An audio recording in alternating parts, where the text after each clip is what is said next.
mais uma meditação e reflexão da obra de Joana de Ângeles, O Ser Consciente, né?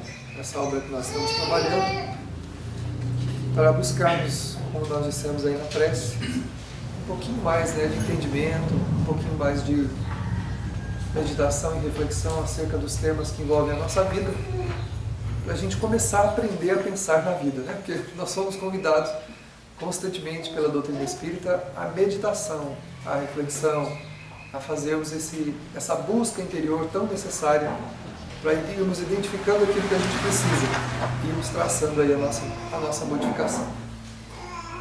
O hábito de meditar, de observar-se, não é muito comum entre nós, né? A gente até evita ficar pensando muito na vida, ficar olhando muito para si mesmo, porque tem medo do que vai enxergar, tem medo daquilo que vai ver, né? E depois também se vê, a gente fala, o que eu vou fazer com isso que eu vi agora? Né? O que eu vou fazer com esse negócio que eu achei aqui dentro de mim? O que eu vou fazer com isso? Até que eu fingia não saber que eu tinha isso, estava tudo bem. E agora? O que eu vou fazer? Né? Se eu me identifico numa determinada posição, o que eu vou fazer com isso? Então o Espiritismo, ele propõe que a gente faça essas meditações, essas reflexões, para a gente ir identificando, né? Nós vimos na quinta-feira, lá no Livro dos Espíritos, né? O Conhece-te a ti mesmo. Estávamos no estudo vendo exatamente esse tema, né? Muito necessário, e é uma das inscrições lá do Templo de Delfos, né? E também é um pensamento da humanidade muito antigo, no ser humano tentando buscar um pouco mais de entendimento a seu próprio respeito, né? Então, para isso, a gente está trabalhando um pouco a obra de Joana de Ângeles, para a gente ir aprendendo um pouco mais a respeito de nós mesmos, né? Mas, como nós sempre dizemos, não é para autoacusação, mas é para o autoentendimento. Ou seja, é importante que a gente se entenda, não se acuse. Porque o Criador não nos acusa de nada. Deus tem suas leis perfeitas, leis que vão vigindo em todo o universo, em todas as vidas, em qualquer mundo onde existe vida, onde tem vida estabelecida, ali as leis divinas agem perfeitas, eternas e imutáveis. E nós é que vamos na direção do cumprimento dessas leis para a nossa evolução. Então Deus permite que a gente experimente a vida com o livre-arbítrio, na liberdade da escolha, na liberdade do entendimento, para a gente podendo construir uma bagagem que será a nossa herança, e essa bagagem é construída por nós mesmos, né? Então a vida que temos é uma herança que nós construímos para nós mesmos. A gente vai herdando, né? Vai deixando para a gente mesmo, para o futuro. Por isso que não tem muito sentido quando a gente reclama da vida, né? A gente reclama, essa vida desse jeito, essa vida maldita, essa vida não sei o quê. Mas espera aí, né? Se nós formos pegar os documentos, as escrituras, né, desses problemas, né? Nós vamos pegar as escrituras lá, você vai olhar o registro e fala, mas espera aí, é sua, está registrado aqui no seu nome, é de sua propriedade, é minha propriedade. Então eu não posso reclamar daquela terra que não produz, né? Fui eu que comprei. Cheguei lá, né? Me encantei com o tamanho da propriedade, fui lá e comprei, porque estava barato, né? Está lá o meu nome, lavrado na escritura lá, né? Então eu tenho uma terra enorme chamada egoísmo, que eu comprei e está lá, a escritura do meu nome. E a gente vai se surpreendendo, né? Com as nossas atitudes, com o nosso jeito de ser, com as nossas heranças.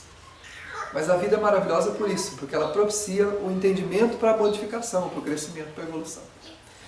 E nós vamos trabalhar o item hoje, iniciar, né, o trabalho do item chamado ciúme, né?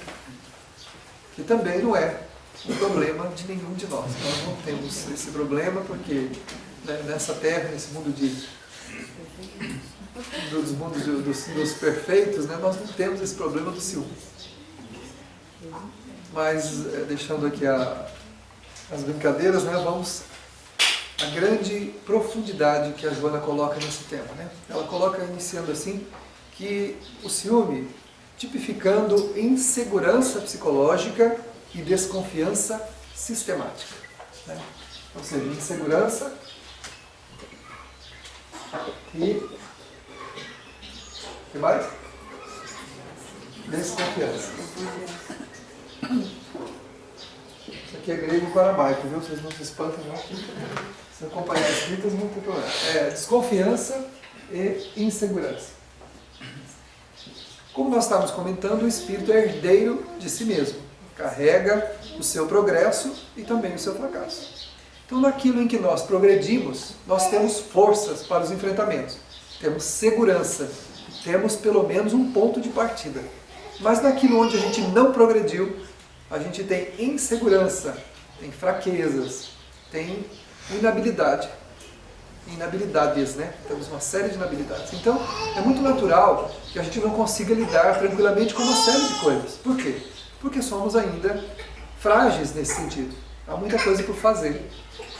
Se a gente pelo menos enfrentou os desafios, qualquer tipo de desafio que a vida apresentou, se a gente não fugiu aos enfrentamentos de nenhuma forma, mesmo que nós não tenhamos tido êxito absoluto,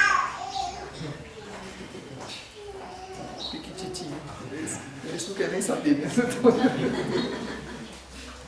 É o TT e acabou. Então, nesse sentido, se a gente pelo menos enfrentou o problema, seja qual for o desafio, se houve um enfrentamento, o êxito não é importante. Se a gente teve absoluto sucesso ou não teve. Por quê? Porque só uma coisa que a gente vai se arrepender no futuro, é de não ter feito alguma coisa, de não ter tentado, de não ter lutado, de não ter se esforçado. Isso a gente vai ter muita dificuldade consciencial.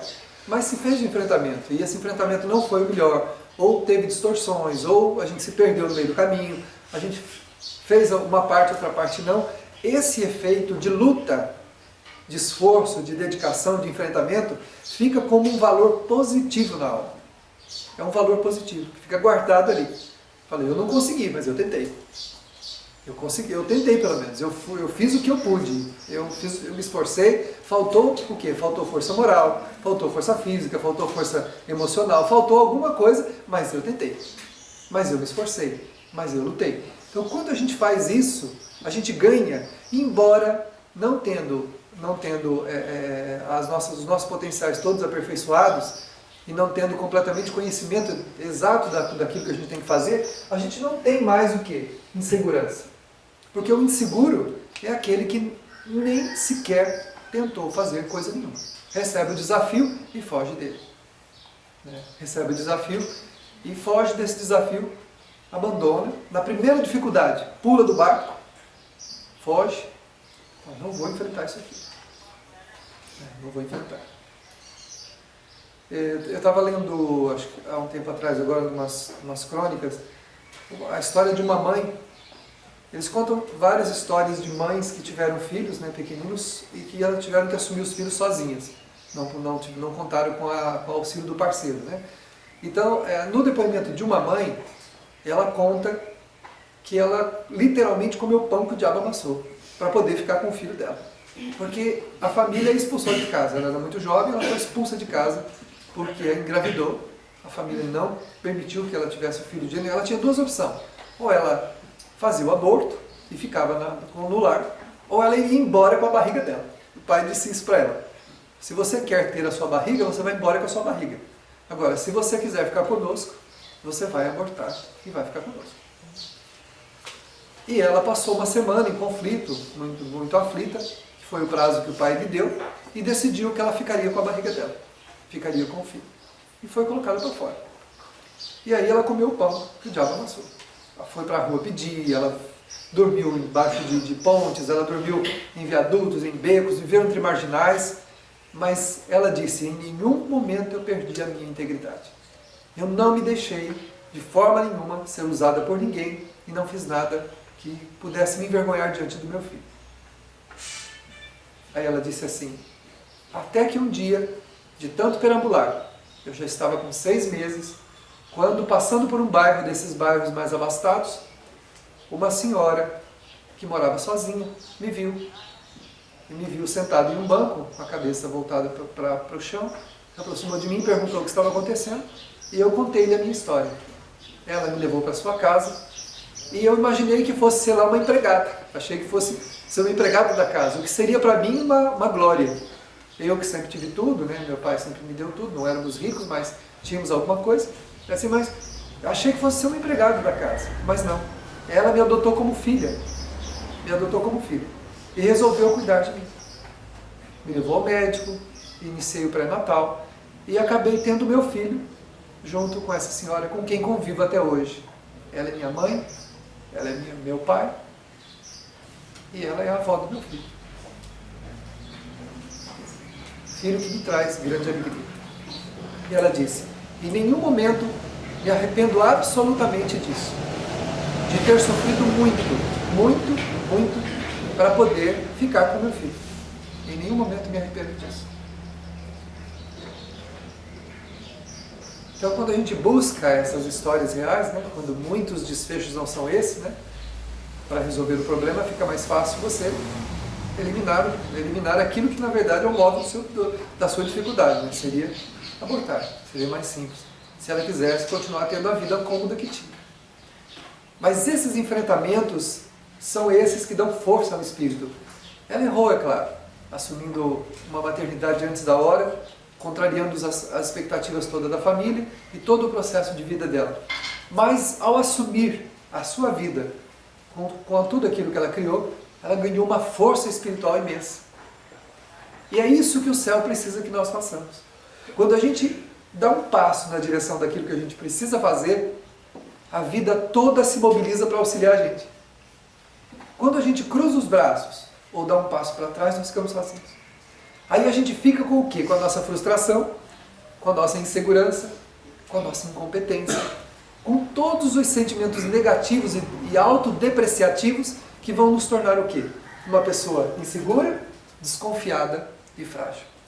Ajuda-te que o céu te ajudará. Exatamente. Ajuda-te e o céu te ajudará. Batei e a porta será aberta. Pedi e se vos será dado.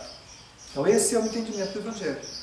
Então esse depoimento dessa moça é fantástico, que é uma coisa que é uma coisa difícil da gente imaginar. Como que uma pessoa sai para o mundo, né, sem nenhum, como diz no ditado popular, né, sem eira nem beira, né, sai por aí sem saber o que vai lhe acontecer, mas ela não se importou com isso. Ela não podia, de maneira nenhuma, a última coisa no mundo que ela podia fazer era tentar contra aquela vida que estava no seu ventre. Isso ela sabia que ela não podia fazer. Ela entendeu que ela não podia fazer isso.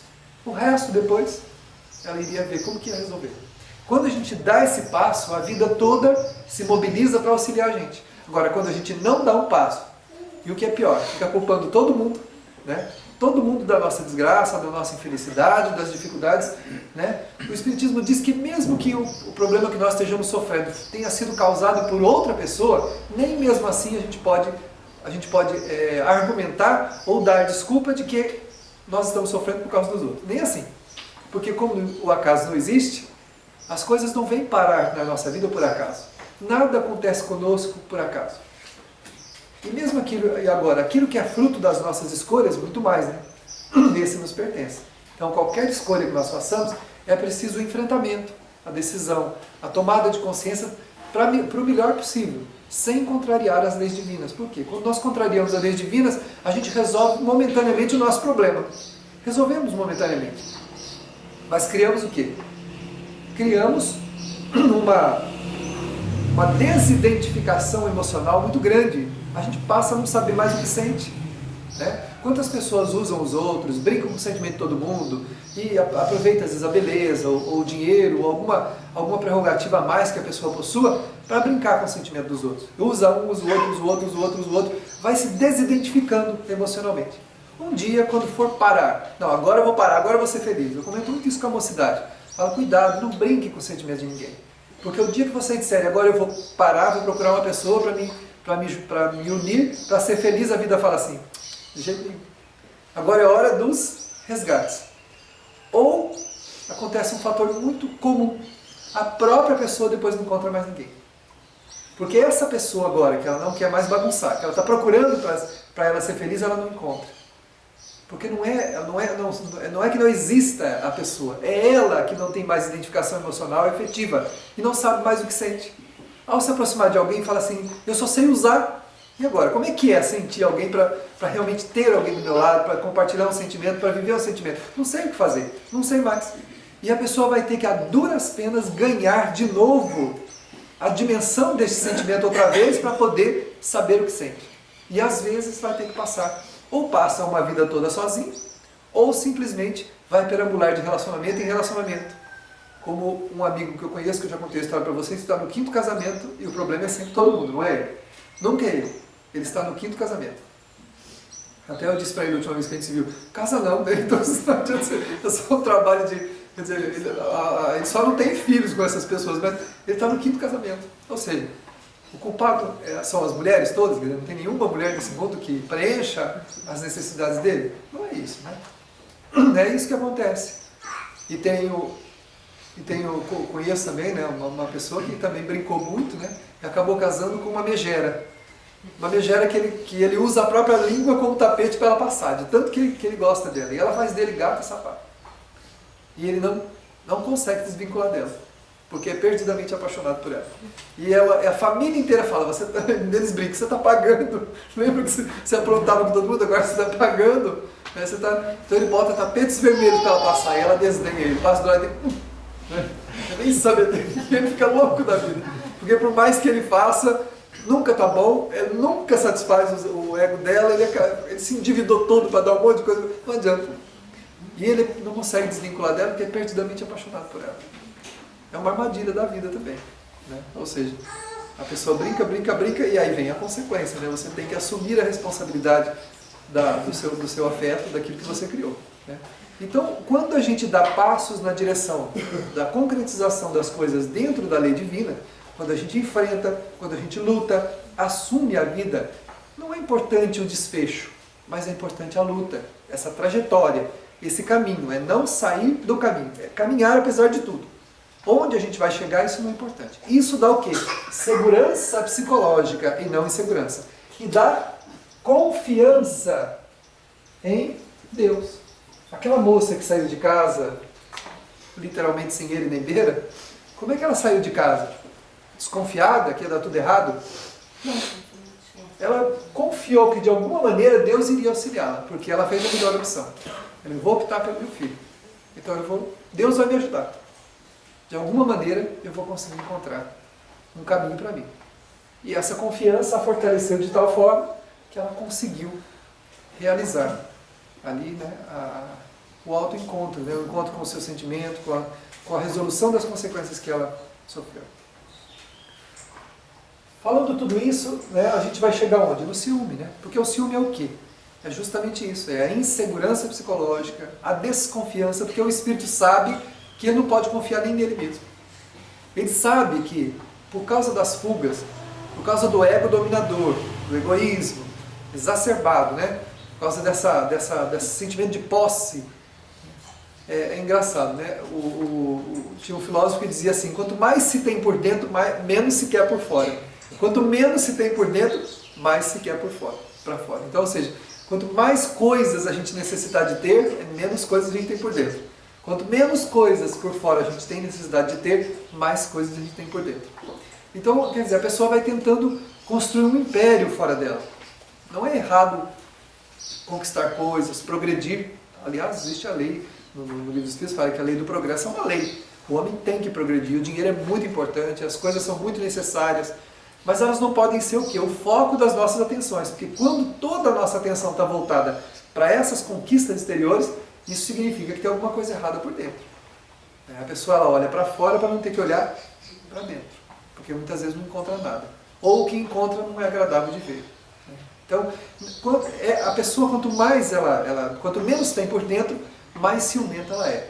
Porque é insegura, é frágil e se apega às coisas, né? E esse apego pode ser de coisas, pode ser de pessoas, pode ser de cargos, de posições, pode ser uma série de apegos. A gente tem apegos em todas as áreas humanas. Todos eles demonstram profunda insegurança psicológica. Ou seja, o espírito é imaturo psicologicamente. E essa maturidade a gente só conquista com o enfrentamento.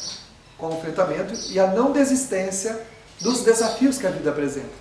E muito mais do que não desistir dos enfrentamentos é fazer escolhas. O que fortalece a nossa confiança? Fazer escolhas. Tomar decisões. Tomar decisões para realizar na vida situações que nos enobreçam como sentimento. À medida que a gente vai tomando decisões para conquistar novos sentimentos, para conquistar sentimentos mais sólidos, né? Aí a gente vai ganhando confiança, essas decisões, né? Não esperar resolver somente aquilo que a vida apresenta, mas tomar decisões. Decidir por fazer um caminho melhor, né? Tem uns mosquitinhos hoje aqui estão terríveis, me incomodando aqui. Olha o que ela coloca aqui, né? Que o ciúme é um algoz implacável. Ou seja, a pessoa ciumenta, ela não tem paz. É como se ela tivesse um carrasco ali chicoteando dia e noite, sem parar. Chicoteando dia e noite. É um algoz terrível. Nunca encontra apoio nem reconforto. Uma das características do ciumento. Ele não tem apoio, não sente apoio em ninguém, não encontra, não consegue apoiar-se em nada, porque ele desconfia de todo mundo. Olha só, ele desconfia de qualquer coisa, né, de qualquer situação que possa concorrer a seu benefício, ele desconfia. Porque ele mesmo não confia em si mesmo. Eu sou um fracassado. Na mente do ciumento está escrito assim, tem uma inscrição, né, uma faixa escrita assim: eu sou um fracassado. Então, como ele não confia nele mesmo, também não confia em ninguém. E ele passa o quê? Ele passa a vigiar todo mundo, todas as situações, e vive inseguro, sem conseguir encontrar tranquilidade, sem conseguir encontrar paz. É um algoz que o chicoteia constantemente. Imagine a gente viver sem confiar em ninguém. Você já pensou, você está dentro do seu lar, você não confia em ninguém. Não confia na esposa, no marido, nos filhos, está no trabalho, não confia em ninguém. Nas amizades, não confia em ninguém. É uma pessoa que, por mais rodeada ela esteja, ela é o quê? Só. É alguém que está sozinho. Por mais que esteja rodeado de amigos, de companheiros, de irmãos, ela nunca está sozinha. Se recebe alguma coisa, acha que sempre aquele que está dando quer alguma coisa. Por que fulano está me dando isso? Né? Sempre tem alguma intenção oculta nos atos das pessoas. O problema do ciumento é esse também. Né? Sempre tem uma intenção oculta nos atos das pessoas. Gente, se tiver, o problema não é nosso, o problema é do outro. Se aquilo que a pessoa está fazendo para você tem uma intenção oculta, esse problema é dele, não é meu.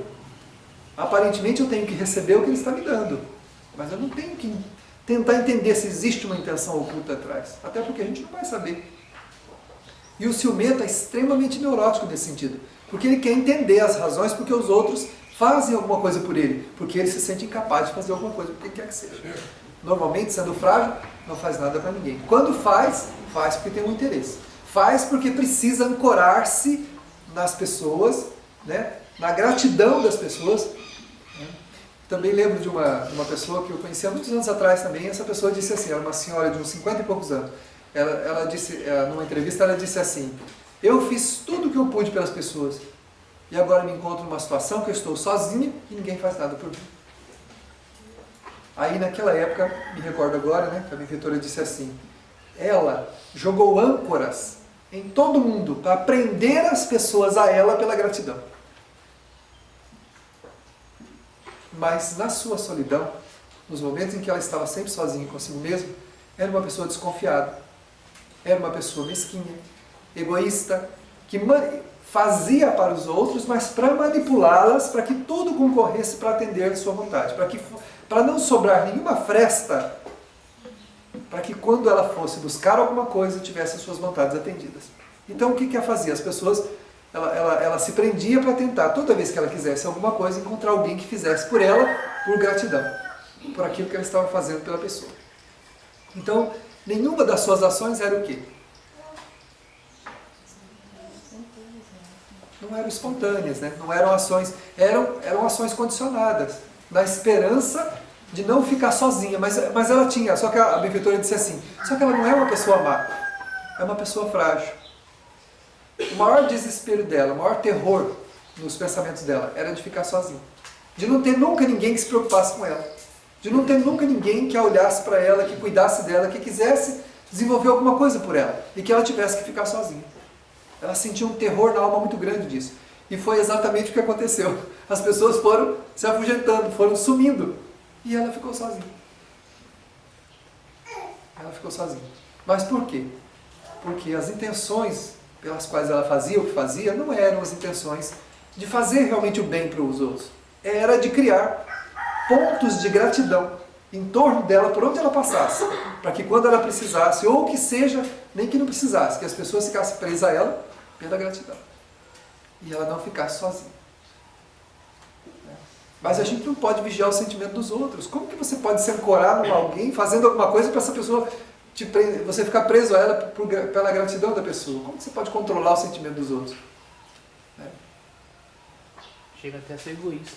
Exatamente, mas é uma atitude egoísta, né? Ela só estava preocupada com ela. O bem que ela fazia era em benefício de si mesma, não era dos outros. Ela, quando ela prestava um favor, quando ela fazia alguma coisa, era sempre aguardando que ficasse alguma coisa que eu pudesse confortar depois. Ou seja, egoísmo. Estava preocupado só com ela, né? É a caridade voltada só para o seu interesse, não para o interesse do necessitado. É o que disse a benfeitora um dia, né? Quando você for fazer o bem, quando você fazer uma visita, se fazer alguma coisa, não vá porque aquilo é bom para você. Vá fazer porque aquilo é bom para a pessoa. Entendeu? Essa é a ideia. Nossa, hoje eu vou fazer uma visita porque eu quero trazer o maior bem-estar possível a esta pessoa que está acamada, que não tem ninguém que cuide dela, que não tem ninguém que faça muita coisa, ou que fica muito sozinha e que precisa de um momento de atenção, um momento de carinho. Isso vai ser bom para essa pessoa. Então eu quero ir lá porque eu quero propiciar a ela esse momento de alegria. Não ir para a tarefa, que é bom, eu vou para a tarefa porque isso é bom para mim, eu vou fazendo isso eu vou me tornar uma pessoa melhor, eu vou ficar uma pessoa mais afetiva. No fundo é egoísmo. Eu estou fazendo porque isso é bom para mim. Quando na verdade a caridade é para fazer porque é bom para o outro, não é porque é bom para nós. O que está no Evangelho? Ama o teu próximo como ama ti mesmo. Ama o teu semelhante como você gostaria de ser amado. Então ama primeiro. Não espera ser amado, né? A gente fala assim, lá no Evangelho não está escrito assim, ó, quando te amarem você ama também. Não está escrito assim lá, quando te amarem você ama também, tá? Não, ama o teu semelhante, ama primeiro. Né? Como você gostaria que fosse amado. Não está nem falando de reciprocidade, está falando como a gente gostaria de ser amado. E se não for amado, não tem problema. Porque não é ama o teu semelhante que você vai ser amado. Jesus não falou isso. Ele falou, ama o teu semelhante como você gostaria de ser amado. Faz o que você gostaria que te fosse feito. Ou seja, como é bom receber conforto, então eu vou dar conforto também. Não vou dar conforto esperando receber conforto também. Né? Então, nesse sentido, a gente mata o quê? O egoísmo. A gente elimina com o egoísmo. E começa a se tornar verdadeiramente caridoso. Aí acaba o ciúme, por quê? Porque deixa de existir a posse. Deixa de existir, né, a necessidade de ter os nossos interesses atendidos. Está lá no Evangelho, no capítulo sobre a caridade, está escrito assim, quando a pessoa fala assim, eu não gosto de dando qualquer coisa para ninguém, não. Eu gosto primeiro de perguntar, de ficar perguntando para a pessoa, de saber como é que é, onde que ela vai usar isso que eu estou dando para ela, esse dinheiro, né?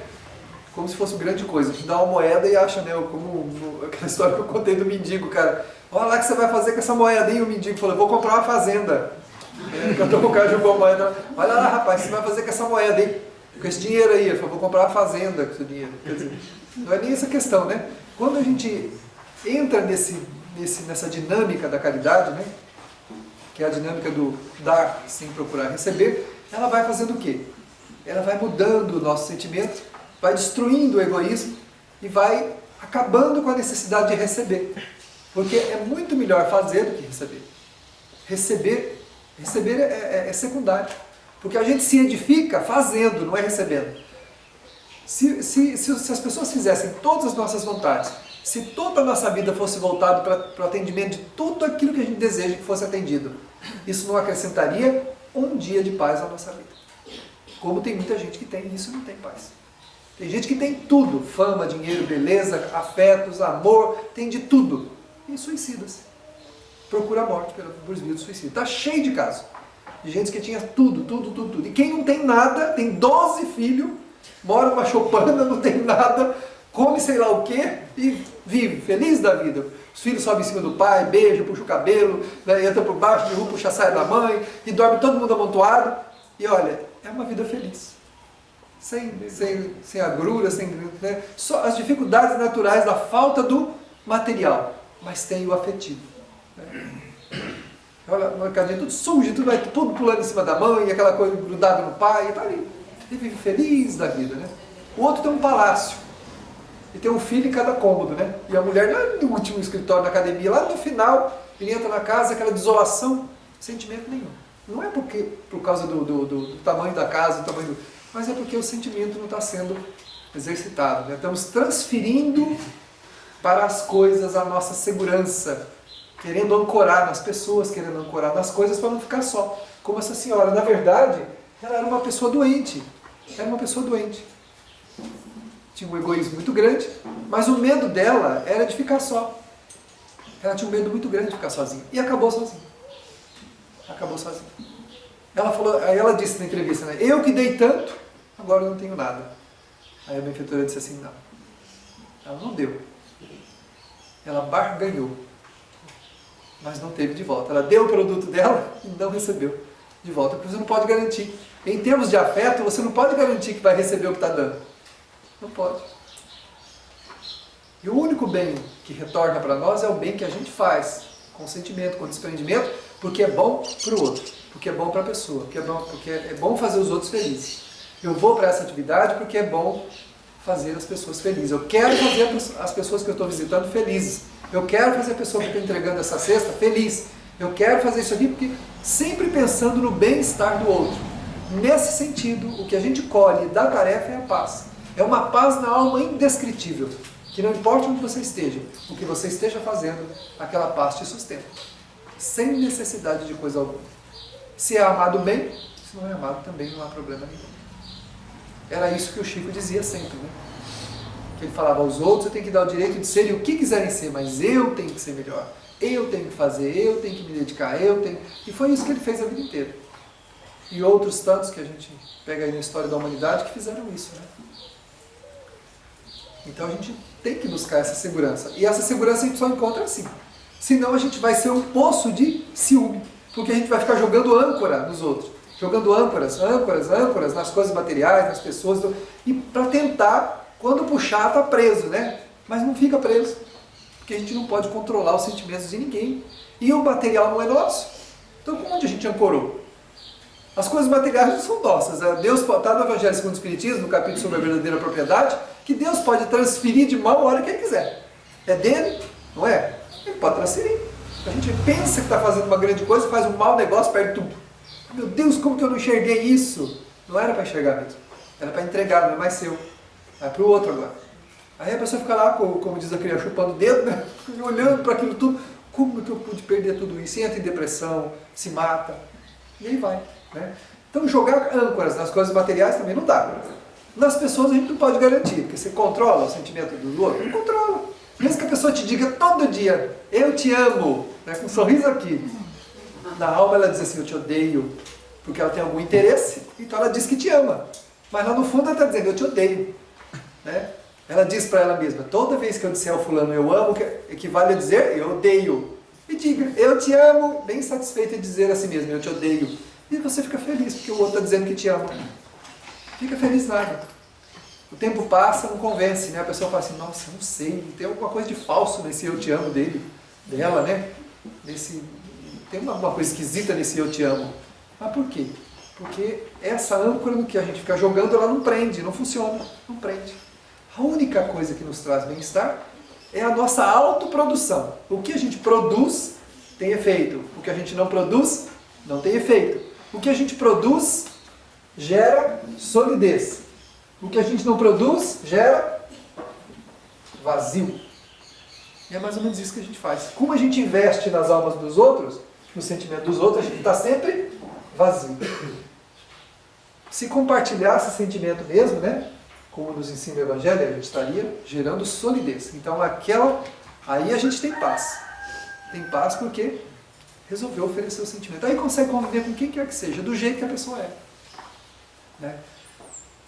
A Joana, no livro O Amor Imbatível do Amor, ela diz assim, o amor é bom para quem ama, não para quem é amado. Porque pode ser que aquele que você está amando não compreenda o teu amor. E não consiga entender a grandeza e a profundidade do teu sentimento.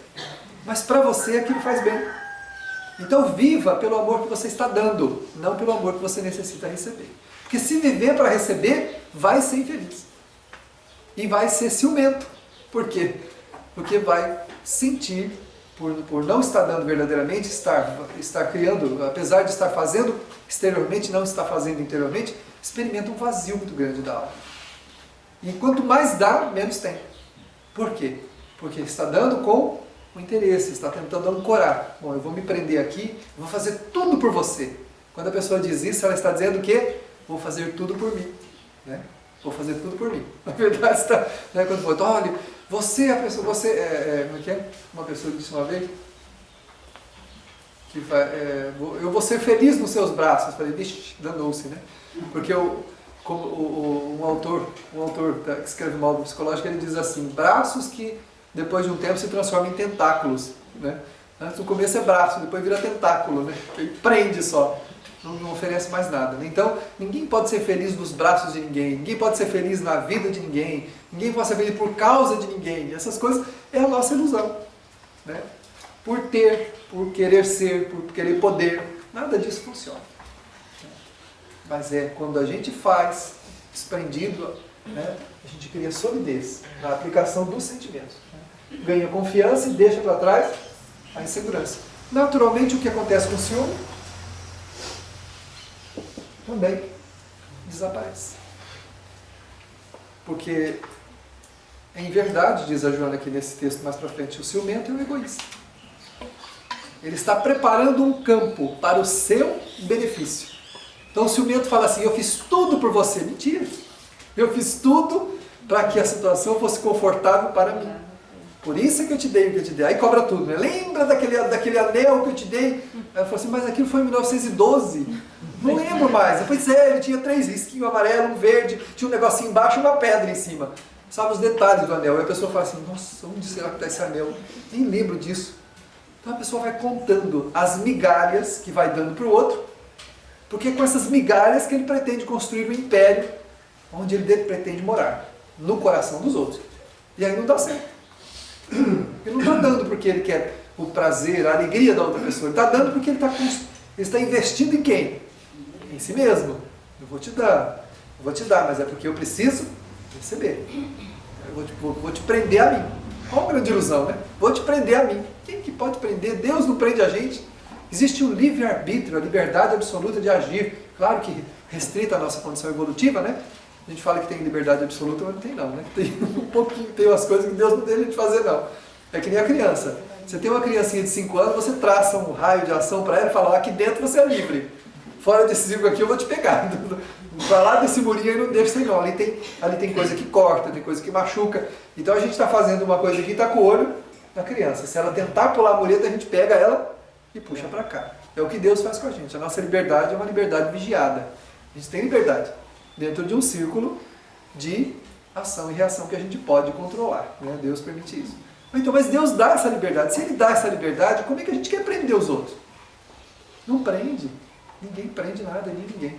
Então o ciúme é uma grande ilusão. Como que a gente quer prender as coisas materiais a nós? Também não prende, porque elas não são nossas. Elas são de Deus, elas são passíveis de serem modificadas de mão. Pode ser levada, né? Pode ser transferida a qualquer momento. Está lá no Evangelho, um pai pode passar sua herança para o filho, para os seus descendentes? Pode. A única coisa que ele não pode é garantir que ela vai ficar na sua descendência. Porque o mérito era de quem? De quem a conquistou, do pai. Se o filho tiver mérito, vai herdar. Se não tiver mérito, pouco tempo depois, vai tudo embora. Então, o que verdadeiramente nos pertence? Só uma coisa. Os nossos sentimentos. As únicas coisas que nos pertencem são os nossos sentimentos. Aqueles que a gente construir, esses nos pertencem. E é o que nos sustenta. Quanto mais valores a gente possui, valores benévolos, mais forte a gente é, mais determinado, mais feliz, menos exigentes e necessitamos de menos coisas. Agora, quanto mais... Então é muito fácil a gente perceber se a gente está a caminho do ciúme ou das fragilidades afetivas pelas coisas que a gente necessita. Claro que um pouco de falta faz, né? É lógico. Se um filho sai e vai estudar fora de casa, não há mãe nem há pai que não chore por isso. Por quê? Porque na Terra nós ainda temos esse apego à necessidade da presença do outro. Mas daí ser um transtorno, uma barreira intransponível, não, você não vai sair de perto de mim. E não permitir. Isso você não vou permitir que você saia. Bom, vai chegar uma hora que ele vai sair, né? Vai casar, vai fazer alguma coisa e ele vai embora. Não, você nunca vai sair de perto de mim. Aí tem um engano muito grande. Aí já é a E o posse. desencarne, que é pior ainda. Então, exatamente, né? Bem lembrado, o Zé lembrou bem. Aí se acontecer o desencarne, então, você nunca vai sair de perto de mim. E se ele tiver que ir embora mais cedo? Se ele tiver que partir para o mundo espiritual, como vai ficar? A gente vai junto? Tem gente que vai. Conhecemos histórias dolorosas de mães e pais que foram embora com seus filhos. Logo a partida do filho, a mãe ou o pai desistiu da vida também. Aqui na Terra, né? Porque a vida não acaba. E ao contrário do que se imagina, não vai encontrar o outro do outro lado. Não tão logo. Eu vou para ficar com você. A gente só consegue ficar com o outro, né, se essa partida for uma partida natural, dentro dos desígnios divinos, né, dentro da programação, dentro do respeito à vida e não do desejo da morte. Dentro do respeito à vida, a gente vai estar... Aliás, se você quer dar um presente a quem partiu, viva, e viva bem. Você vai estar sempre próximo dele. Mas se quiser se afastar dele, morra. E aí você vai se afastar. Aí você não está junto. Aí, ó, a vida, ó, e você vai ouvi-lo e senti-lo, mas não vai poder estar junto. Você quer viver? Porque diz o Evangelho segundo o Espiritismo, uma mãe resignada diante do desencarne do seu filho, né, da partida do mundo espírito, estará sempre próxima dele. Porque o coração está sempre ligado. Quando existe a compreensão, quando existe a aceitação, quando existe... Aí existe a proximidade, ou seja, você estará muito mais próximo do seu filho ou do ente querido que foi embora do que se você tirar a sua vida. Se tirar a vida, ele não está junto. Que é um ato de profundo egoísmo nosso, né? Porque eu fui contrariado nos meus anseios, então eu não vou viver mais. Fui contrariado, então eu não quero viver mais. Eu só gostaria de continuar vivendo se as coisas fossem tudo como eu quero. Se não for, então eu não quero viver. A gente se rebela contra o quê? Contra a lei divina.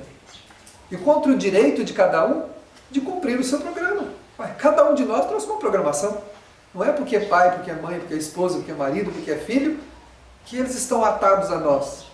Pelo contrário, estão conosco, não nos pertencem, estão do nosso lado, não estão amarrados a nós. E podem, as suas vidas têm desfechos. Quantas mães, se pudessem, tirariam toda a dor dos seus filhos e experimentariam ela para não deixá-los sofrer? Pergunte a qualquer mãe, qualquer pai. Quando vê o filho ardendo em febre, quando vê o filho sofrendo, ou num acidente, alguma coisa que o filho está sofrendo, se ela pudesse, ela não transferiria para ela ou para ele aquela dor para deixá-lo livre daquilo? E você pode fazer isso? Não pode. Você pode procurar um médico, você pode procurar ajuda, você pode auxiliar, mas não pode livrá-lo de passar pela experiência que ele precisa. Mas não foi a programação nossa quando viemos para cá, não foi de livrá-lo de passar pelos que eles tinham que passar, mas justamente dar força para ele passar pelo que tinham que passar.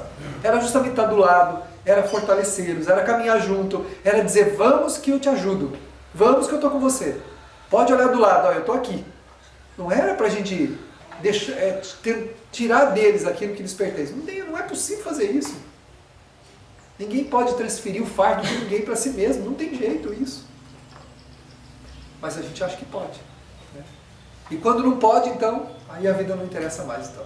Já que você foi embora, eu também vou. Aí vamos viver juntos para sempre. A vida fala assim, que jeito? Não tem jeito.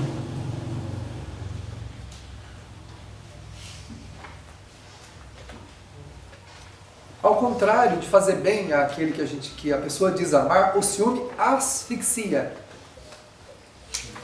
Já pensaram nisso? Pergunte para uma pessoa que tem alguém do lado muito ciumento. O que a pessoa diz? Eu quero respirar. Que jeito? Eu quero respirar. Você não me deixa respirar. Asfixia.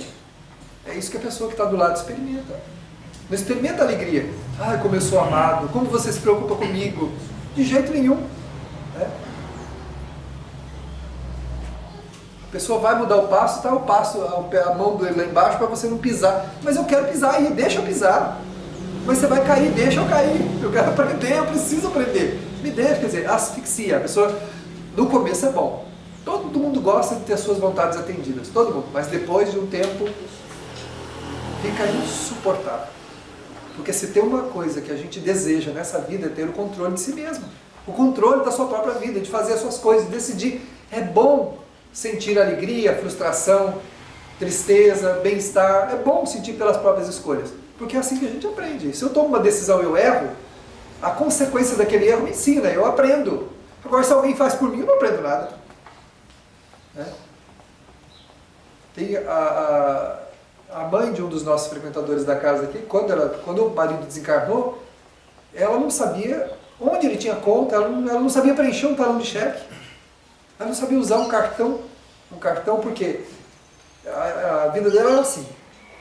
Ela passava comprando e ele passava pagando. Entendeu? Todo mundo já conhecia, então ela passava comprando. E as pessoas já sabiam, porque aí ela chegava, pegava todas as notinhas, entregava para o marido, ele ia atrás onde ela comprou pagando. Né? Precisava de alguma coisa, ela só dizia o quanto, e aí ela passava o cartão e levava o dinheiro. Se precisasse dar cheque pré-datado de alguma coisa, ela dizia quantos e o valor, e ele preenchia todos os cheques e entregava. Ó, tá aqui os cheques. Tá. Quando ele desencarnou, ela não sabia onde ele tinha conta, o que significava o cartão, se era assim que pegava, se era de lado, se enfiava, de jeito que enfiava no carro, não tem a menor ideia. Né? Não tem a menor ideia. Sentiu-se profundamente perdida. Como um peru bêbado, né? Peru bêbado, que bota a cabeça no chão e fica girando em volta da cabeça. Não tem noção, a vida né? É bom assumir a responsabilidade sobre a nossa vida. É bom. Isso fortalece, isso dá segurança, isso dá, né? É como nós comentamos no início, mesmo que o passo seja errado, foi você que deu. Então você se orgulha, eu dei esse passo, me enganei, me estrepei todo, mas fui eu que dei. Agora eu vou tentar fazer direito. Bom, não era para cá, né? Então acho que é mais para a direita. E pisa e cai de novo. Não, mas peraí, acho que é mais para a esquerda. E até uma hora acerta o passo. E essa luta, esse esforço, essa dedicação à própria vida, motiva o espírito, fortalece ele. E se a gente chegar no mundo espiritual, depois de ter tentado 10 vezes, errado 9 e acertado uma, a gente vai ficar muito orgulhoso de si mesmo. De ter feito tentado todas essas vezes e mesmo não ter conseguido. Porque isso deu o quê? Deu ousadia, determinação à pessoa. Vai ser uma pessoa o quê? Que quando reencarnar ela vai ser insegura? Não. Vai ser uma pessoa segura. Alguém que tem capacidade de tomar decisões. E pode, inclusive, assumir missões maiores do que aquelas que assumiu. Pode assumir enfrentamentos maiores até. Porque agora ela tem o quê? Ela tem um lastro, ela tem uma base onde ela pode edificar o seu projeto existencial. Agora, não fez nada, fugiu de tudo, não assumiu nada, ancorou-se em todo mundo, né? Viveu a vida inteira chorando, neurótico pelos cantos, porque com medo de perder, um ciúme doentio, porque o ciúme, medo de perder. Eu não valho nada. E eu estou preso em você que vale tudo para mim, então você tem que me proteger. E passou a vida naquela angústia, naquela neurose, naquele desespero. Desencarna o quê? Tem alicerce pronto? Não tem. Alguns de nós não tem nem a vala cavada para fazer o alicerce, vai ter que cavar a vala. Não tem nem a vala cavada. Né? Dá trabalho para fazer um alicerce. Vocês estão vendo a construção aqui do lado? Leva tempo, você tem que cavar a vala, tem que cavar as brocas, tem que encher essas brocas, depois faz as estacas, depois coloca as vigas, aí começa a construção. É um trabalho danado. Então, se a gente não aproveitar a existência para ir fazendo essas bases, onde é que a gente vai enfiar o nosso projeto? Onde que você vai construir alguma coisa? Chega no mundo espiritual e fala, olha, bom, como eu preciso crescer nesse campo, naquele campo, eu queria essa missão. A espiritualidade põe a mão assim, coça a barba e olha para a gente e fala assim, tem jeito. Mas como? Você já viu o tamanho desse prédio que você está pedindo? Aí a gente olha e fala assim, mas o que tem? Uai, meu filho, você vai edificar ele em cima do quê? Dá uma olhada aí, cadê as suas bases? Cadê o seu alicerce? Onde você construiu alguma coisa? Não, né? A Maria fez por mim, o José andou para mim, a Joana decidiu. Eles fizeram um monte de coisa, né? Pois é, eles fizeram, mas e você? Cadê o seu alicerce? Cadê a base para a gente dar esse projeto? Está no Evangelho, não se confere fardos pesados a ombros frágeis. Não se confere um destacamento, senão a um general hábil. Fala do Evangelho. Não se dá um destacamento, né, para um general que não tem capacidade, não tem potencial. Não dá essa missão aqui, meu filho. Nossa, mas isso aqui me ajudaria tanto. Isso aqui faria eu resolver um monte de problema. Como eu conseguiria crescer com isso? Pois é. Você usou o verbo no tempo certo. Conseguiria, seria muito bom, poderia, mas cadê o seu alicerce? Cadê a base, meu filho? Mas olha, um banheirinho ali do canto da obra dá para você fazer. Mas só esse banheiro, e olha lá, hein? Vai dar trabalho. Você vai levar metade da sua vida fazendo o alicerce do banheiro, a outra metade para construir ele. Aquele banheirinho só, viu? Não fuja daquilo ali, porque você não tem condição de fazer mais. Tem um acabamento para outra. Exatamente, o acabamento fica para outra vida, né? Você vai conseguir edificar e cobrir. Aí o resto é para a próxima encarnação, né? Aí quem sabe você ganha o acabamento e mais uma cozinha. Aí o cara fala, não, esse banheiro, o banheiro já está quase pronto, você vai lá, você vai acabar, mas você pode fazer uma cozinha também, que agora você consegue. Você já ganhou o know-howzinho ali para fazer a cozinha. Se não, gente, nós todos viemos de passado assim. De passado a gente largou mão das coisas, a gente abandonou, a gente viveu preso, né? Quantos crimes passionais? A gente pega o passado e você vê assim uma série na história da humanidade era comum isso aí. As fugas espetaculares do espírito, em todos os sentidos. E se tivesse dinheiro, então, menos ainda proveitosa era a existência da pessoa, porque aí é que ela realmente comprava tudo que ela podia pela frente, ancorava em todo mundo nas coisas, e aí ficava pior. Né? Não tem um ditado humano bem distorcido que diz assim que quem tem dinheiro, né, manda comprar a felicidade, né? Manda comprar. Dinheiro não traz felicidade, manda comprar. Exatamente, dinheiro não traz felicidade, manda comprar. Então muita gente achou que podia fazer isso. Comprou e não tem nada, não recebeu o produto, né? O negócio, a embalagem vem vazia, né? A embalagem vem vazia, não tem jeito. Porque a felicidade, né, assim como a segurança, é produto das nossas ações, da nossa luta, da não desistência. Lembra da moça? É o preço. Eu vou assumir o preço, vou assumir a consequência. E ela não foi, e ela diz assim, e ela encerra a crônica dizendo, eu não sou uma pessoa infeliz. Eu tenho uma mãe, que é essa senhora que me abrigou, eu tenho um pai, que é essa senhora que me abrigou, e meu filho tem uma avó. O que eu quero mais? Tenho lar, tenho tudo. Né? Ela tem tudo. Né? Ela conseguiu ver naquele mundinho pequeno que a abrigou toda a vida dela. Mergulhou num poço de amargura, coitadinha de mim, ai que infeliz que eu sou, todo mundo me abandonou, né? Culpa, né, o parceiro que foi embora, ele tem a parcela dele, claro, ele vai responder por isso, pela omissão dele. Um dia ele vai ser chamado às contas do mundo espiritual e vai se perguntar para ele, cadê o filho que foi te confiado? Que você escolheu. E os próprios pais dessa pessoa também. Exatamente. Que tinha uma missão de a qualquer custo cuidar dela, né? É porque a gente tem esse hábito também, né? A gente aceita as pessoas desde que sejam dentro dos nossos parâmetros, né? Quando a pessoa sai daquela expectativa que a gente não quer mais saber dela. Mas quando a gente assume um ser, principalmente um filho, você não assume para cuidar dele só se ele se comportar dessa ou daquela maneira. Você assume ele para compreendê-lo e aceitá-lo do jeito que ele for. Que seja ele, eu não contei a história aqui numa palestra da mãe, que vai à beira do túmulo tentando tirar o filho da droga, mas ela vai com ele, e ele morre, mas ela termina ali do lado, vê o filho sendo enterrado, vê o filho sendo coberto ali pela lápide, mas ela sente no coração, eu fiz tudo o que eu podia. Eu não fui lá para ser mãe, só no momento que ele agisse como eu gostaria que ele agisse. Fui lá para ser mãe, sempre mãe. Pai, sempre pai. Irmão, amigo. As nossas funções, né, na vida dos outros, né, elas não terminam porque terminou a nossa expectativa, porque as pessoas não estão reagindo como nós gostaríamos. É um projeto existencial. Cada um age do jeito que pode. Cada espírito age sempre da sua fortaleza ou sua fraqueza. E nós também somos assim. A gente também age e reage conforme a força e a fraqueza que tem. Então, não podemos dizer que o outro seja diferente, que ele só esteja conosco sob aquelas condições. Bom, você é meu filho desde que você se comporte assim.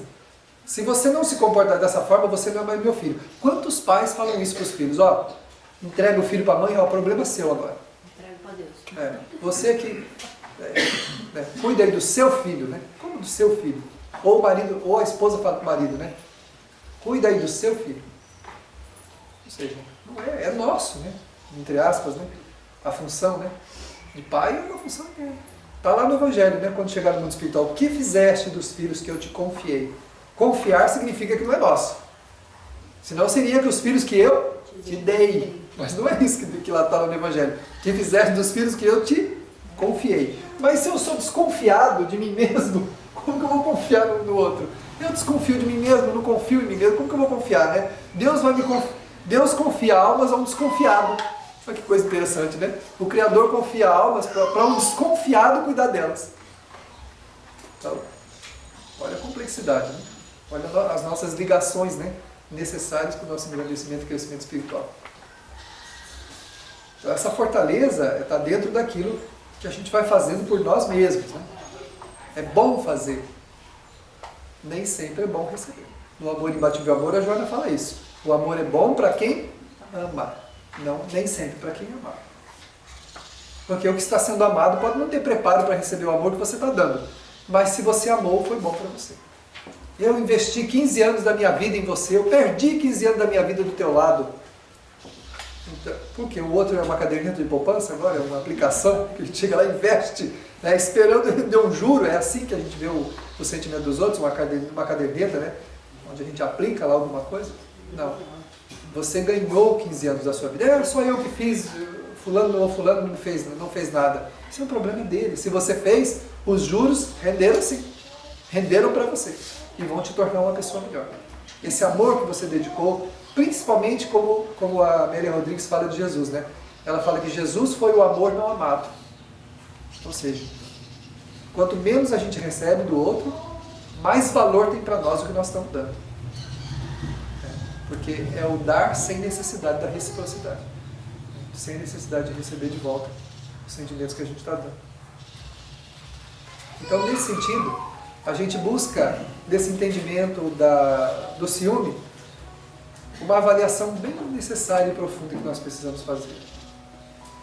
As únicas conquistas que valem a pena são as conquistas onde nós investimos os nossos melhores sentimentos, nossas melhores forças, nossas melhores energias para a felicidade do nosso semelhante. Por isso diz o Evangelho que esposamos no coração: feliz aquele que ama, porque os seus pés são leves e ele vive como que transportado para fora de si mesmo. A melhor posição em que nos encontramos quando desejamos oferecer alguma coisa a alguém é transportarmos-nos para fora de nós mesmos, renunciarmos à satisfação do prazer para termos completude. Quando nos identificamos com a alma necessitada, nos completamos como ser eternos. Nos integramos no amor divino e atendemos ao convite da família universal, que é o amor a tudo e a todos, de maneira incondicional, como Deus nos tem amado. Somos um ato de amor da criação, e como ato de amor desejamos multiplicar essa semente. Necessitamos fazê-la frutificar, para que os transeuntes cansados da ignorância, do desrespeito, da desilusão, da ingratidão, possam encontrar sombra e repouso à nossa presença. Seja qual for o tratamento que possamos receber, importante é o que vamos dar. Estendamos os galhos vigorosos da fronte, amorosa que observa, da árvore cujas ramas espessas detêm o excesso do calor solar, para que de forma refrescante possa oferecer abrigo àquele que não compreende o quanto é sublime amar. Se tu quem ama, convida-nos o Evangelho, para que o amor que possamos dar venha nos planificar. Estamos num momento grave da humanidade, na transição necessária da animalidade para a luz. É necessário expandirmos os sentimentos. É hora de fazer florescer o grande jardim da fraternidade em nossos corações.